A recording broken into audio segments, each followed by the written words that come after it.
लोकसभा चुनाव 2024 के अब तक की सबसे बड़ी कवरेज। उत्तर प्रदेश की हर लोकसभा सीट पर जनता के क्या होंगे मुद्दे।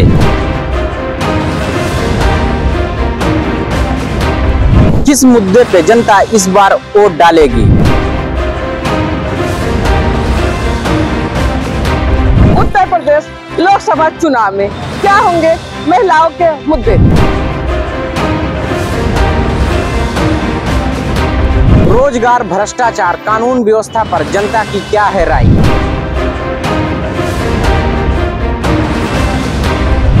देखते रहिए हमारे साथ फर्क इंडिया न्यूज चैनल पर।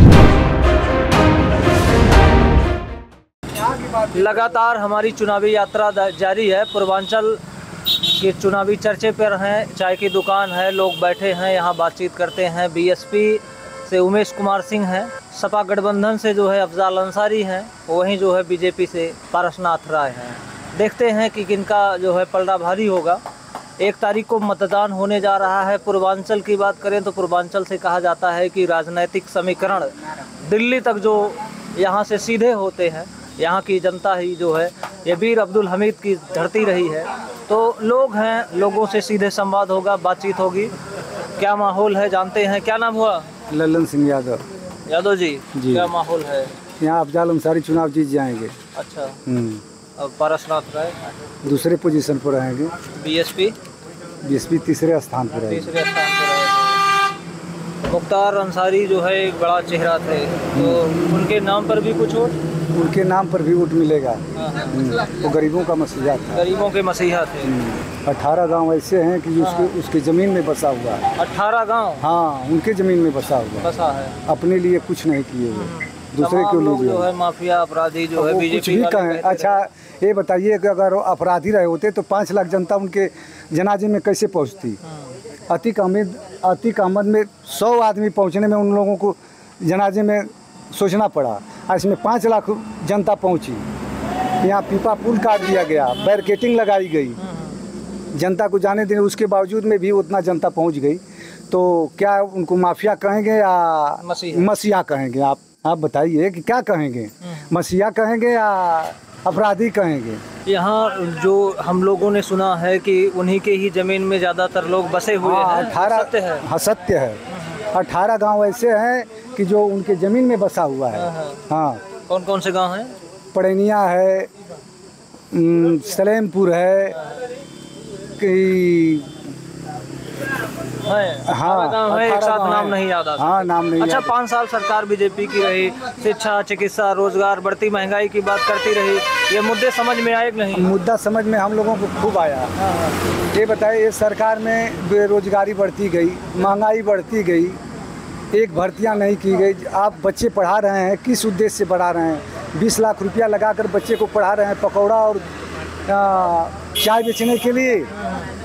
पकौड़ा और चाय बेचने के लिए जो लड़का बीटेक एमटेक कर रहा है, तो उसकी इरादा है, उसके परिवार की इरादा है कि कहीं इंजीनियर बने, कोई सरकारी नौकरी मिले। एक भी सरकारी नौकरी नहीं मिल रही है। तो इसलिए आदमी इस सरकार से ऊब गए हैं, किसी भी जात के हैं। मोदी जी वो कह रहे हैं लगातार 400 पार। अच्छा, ओहो 400 पार से कह रहे हैं। मोदी जी तो कह रहे थे कि जीरो बैलेंस पर खाता खुलवा लीजिए। हाँ, 15 लाख आपके खाते में जाएगा। आप लोगों को आया कि नहीं आया? नहीं आया। हम लोग खुलवा क्या कह रहे थे, यही बताइए कि वो क्या किए। बताइए, ये 2 करोड़ हर साल बेरोजगारों को रोजगार देने को गए, किसानों की आय दोगुनी करने के, ये तो कुछ नहीं हुआ। इसलिए आदमी इस बार उनको वोट नहीं कर रहा है। मतलब मुख्तार अंसारी का जो है, हाँ, एक सहानुभूति है। क्या नाम हुआ आपका? रमेश रामनाथ। हाँ, रमेश रामनाथ। क्या माहौल है? माहौल तो ठीक ही चल रहा है। किसका माहौल बढ़िया है? हम तो बीजेपी को बताएं। बीजेपी के हैं। कुछ काम हुआ है 5 साल में? जी, हमारा काम हुआ है ना। हमारा काम हुआ है। क्या हुआ? हमारा मकान बना हुआ है। मकान बना है जी।